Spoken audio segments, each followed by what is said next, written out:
Yeah, Mike, good to meet you. Uh, what tell us a little bit about your decision process in transferring here from Arkansas, and especially the timing of it right after the spring game there. What went into that, and why did you pick OU? It was just something that was on my mind, and I felt it was the best move for my career to just find another opportunity. And as a wide receiver, you look every year at OU putting up these big numbers, and every wide receiver wants to be in the offense like this. So it was pretty easy when they reached out to me. You see what Coach Riley does with transfers and what his receivers do, and also his quarterbacks. So it was a pretty easy decision. Appreciate it, Mike. Chris Bill, Sooner Scoop. Along the same lines there, Mike, what was that week like for you? Saturday, you're catching a touchdown, Art, and the spring game for the Razorbacks. By next Friday, you're committed to the Sooners. What was that 7-day period like? It was very, very hectic. Had many teams reaching out to me, and honestly, I wanted to end it a little earlier than I did, but my mom wanted me to go ahead and meet with a few more people. But it was very hectic, and like I said, it was pretty easy decision for me, seeing what Coach Riley does with transfers and quarterbacks and receivers, and as a whole offense. Mason Young, OU Daily. Mike, I wanted to ask you about your YouTube channel. What was the inspiration for that, and some of the things that you do creatively with the camera in your hands? And are you hoping to continue that at OU? Inspiration. I've always watched YouTube coming up, and then COVID hit, so we were all in quarantine, lockdown, and I was just bored. I had a camera because I had just got into photography right before that, and then I was like, why not? I don't have anything else to do, so I just started videoing my workouts or what I'm doing, and that's definitely something I plan to keep doing. I'm not doing it right now because I'm in fall camp. I'm a little busy, but definitely during the season and going forward, I'll definitely be looking to do some more of that. Do you see that creativity play out in the field at all, just in actually in football, with maybe the way that you work your routes, or things that you might do a little bit differently than other guys try to get creative with on the field? I try to keep the YouTube separate from football. Obviously, it's kind of a part of my YouTube channel because I'm a football player, but I try to keep it completely separate and just focus out there. But definitely try to put a little bit more creativity into my routes. Let's go to Jesse Crittenden with Norman Transcript. Hey, Mike, thanks for doing this, man. I'm just wondering about your first few days in this fall camp, especially as a transfer. And what do you think you can bring to this receiving core? First few days have been going real well. I feel like been making some good plays. Like I said, this offense, they spin the ball a lot, so it gives you a lot of opportunities to make plays.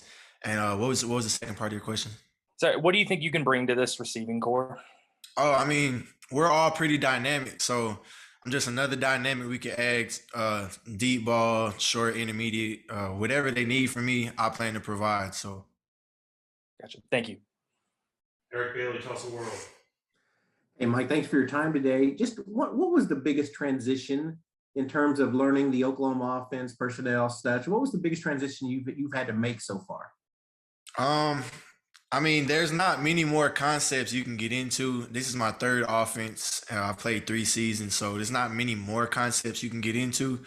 But as far as the signals, everybody's signals different, and terminology. Everybody has different terminology, so I would say those are the two differences that you kind of have to get used to when you're going into a new offense. How fast have you been able to pick those up? Pretty easy. I mean, I feel like I'm pretty cognitive, so it took a little. I mean, I've had all summer to get it down, so we worked it all summer, and so by the time I got to fall camp, it was pretty seamless for me. Mike, thanks so much for your time. Have a good week. Yes, sir. Jenny Carlson, the Oklahoman. Hey, Mike, thanks for doing this. I actually wanted to ask you about being a transfer recruit, essentially. I mean, I think we all have a decent idea of how it goes for recruits from high school. I mean, you've got more time and you've got high school coaches to help and that sort of thing. But when you decide to enter the transfer portal, like, what happens? Like, what did you know at that point about what you're suddenly a recruit again? Like, what did you know, and who did you turn to try to navigate that whole thing? Well, when you go into the portal as going into your senior year, you just got to know what you want. And also, I had a lot of people in my corner. I had like coaches would hit up my high school coaches and all kinds of stuff. So I got to have my family on my side, talk to my family a lot throughout the process. And you just got to know what you want going into it. I knew what I wanted, and I feel like OU could provide the best for me. Was that you knew it was going to be on a much shorter timeline than your high school recruiting was? Was that exciting, or was that nerve wracking for you? Like I said, it was very hectic. Like you said, very nerve wracking. And with it being such a quick turnaround, yeah, I wanted to get it over pretty quickly. So, like I said, you got to just know what you want, and it was pretty nerve wracking, but I feel like I made the best decision. Thanks, Mike. Thank you. John Hoover, SI Sooners. Hey, Mike, good to meet you finally. I don't know if you've heard, but Oklahoma is going to be playing in the SEC at some point in the possibly near future. And I've also heard that the DBs over in the SEC are pretty fierce. I'm joking around, of course. Can you give kind of a little bit of a preview for what kind of football is being played in the SEC? I don't know about, moving this offense into the SEC against some of the SEC defenses, just that kind of thing. With all due respect, we're just focused on this year, and we're still in the Big 12 this year. So that's all we're focused on. Really, the rest of that'll take care of itself in the future. But right now, we're focused on winning another Big 12 championship. I appreciate that. So winning a Big 12 championship real quick, what goes into that from your perspective, being the new guy on the receiver core staff? A lot of hard work and a lot of preparation, playing a lot of smart football. We've been looking at the numbers, just focusing on playing smart, reducing penalties and knowing situations. And so you just got to be tuned in and tapped in at all times. What's going on the clock, down in distance, what the refs are looking for at this time in the game, stuff like that. Just be smart and reduce penalties. Thanks, Mike. Appreciate it. Yes, sir. Jason Kersey, The Athletic. Hey, Mike, I wanted to kind of follow up on what Mason asked you earlier about your YouTube channel. Before the NIL rules changed, were you allowed to monetize No, that I was YouTube not. channel at all? No, sir. Okay. So that leads into what I was going to ask next is how does the YouTube channel fit into any NIL opportunities you're doing? Are you able to do that now? I am able to do it. Yes. Yes, sir. I guess the last question I would have is, given that you spent 3 years building a brand and an identity at Arkansas, was there any concern about your NIL stuff maybe being impacted by transferring somewhere else to a new place where you maybe aren't as well known? I mean, yeah, if you're thinking about that, but honestly, I'm more focused on being a football player. That was just something I wanted to do to show my personality off and, like you said, build my brand. So, I mean, that wasn't really too much on my mind. I'm more focused on being a football player. So I made the best football decision for myself. Thanks, Mike. Brandon Drum, OU Insider. Hey, Mike, thanks for doing this. You said that you've been through, you say 3 different offensive systems in the last, 3 years. Now you're going through a new one, got 2 new quarterbacks, 3 new quarterbacks, potentially with the other guys. What was it like building a rapport with them this off season, and how much work did you have to put in to get to that point?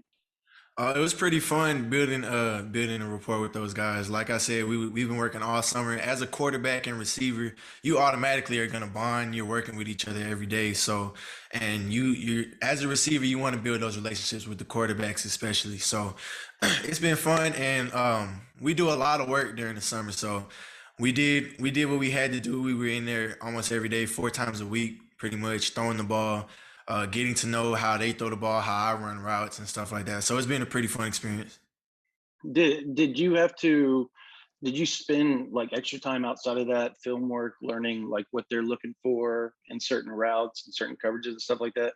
Of course, I'm talking with the quarterbacks all the time. I text them all the time, calling them. They come over to my house and go over the playbook and stuff like that. So definitely had to spend a little extra time just because I want to make sure I got my stuff down. So, and what they're looking for, how they want me to run a certain route and stuff like that. So, but to me, that's just the required stuff you got to do. So I just did what was required.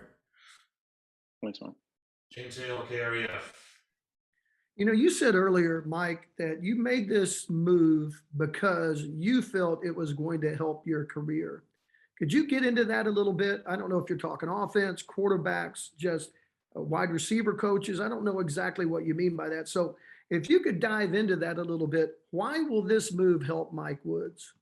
Like I said, any wide receiver that's been playing for the past 3-4 years, you look at this offense and you just envy it. Like one of my close friends that I train with during the off seasons at CD Lamb, and I look at his career, his 3 quarterbacks that he played with, 2 Heisman's, 2 first overall picks, Heisman runner up, first rounder. So it's like when you look at that, your eyes get big and you just like, man, like what would that be like? So. And like I said, every college football wide receiver wants to be in an offense like that. And also you see the transitions, how smooth the transitions are for people that transfer in here. And like I said, it was a no-brainer how I felt like that could help my career. Thanks, man. Yes, sir. Jay Carlson, the Oklahoman. Jenny, right there. Sorry, I should have put my hand down. I'm done. Sorry. Okay, let's go to Parker Thune, OU Insider. Yeah, Mike, good to meet you. Thanks for taking the time today. I am curious as to where Spencer Rattler and Caleb Williams, just in terms of their acumen, in terms of their ability, in terms of their capacity to play the quarterback position, where do those 2 guys rank when you think about all the quarterbacks that you've played with over the years? I mean, Spencer, obviously, in my opinion, and a lot of people's opinion, he's the best quarterback in college football. So definitely he's very talented, makes very good throws. He's very confident. And that's something every quarterback needs. You just got to be very confident. And that's something he does not lack. So he's definitely one of my favorites. And Caleb, he does things that you have never seen before, like sidearm, no look, all kinds of stuff. So both of those guys are very talented, and I'm very excited to be playing with those guys. Thanks, Mike. Elmer, OU Insider. Mike, it's nice to meet you, man. You've played a ton of high-level football, obviously, in the SEC. I'm just curious, as a older guy, what are your thoughts on some of the younger receivers, Mario Williams and Jalil Farouk? Mario, pretty much, it's not a secret. He's very quick, very explosive. His short area quickness is out of this world, and he finishes plays very well. So he's very exciting. He's going to be very electric. And then Jalil, he's a bigger guy. He's pretty much my size as a freshman, so that's pretty crazy to think about. So he's a little stronger, and he gets DBs off of him. So he's going to be a nice addition to us as well, and he's very physical. And back to John Hoover for our last question. Mike, yesterday we talked to DJ Graham, and one of your qualities that he mentioned was you're strong, you got strong hands, rip the ball away, you don't get it poked away much. But he also said that if you're in the open field, he's going to lower his head. He's gonna look to, I guess, truck you. Where does that come from? Where does that mindset come from as a wide receiver? You don't see that a lot out of a lot of college wideouts. Yeah, I mean, my dad pretty much ingrained that in me. He said, like, every time they get up on you, get them off of you and make them fear you, basically. And just DBs don't expect that coming from a receiver. They expect us to try to avoid contact from them. So instead of thinking like that, I try to bring the contact to them. And so it just catches them off guard, and I find success in that.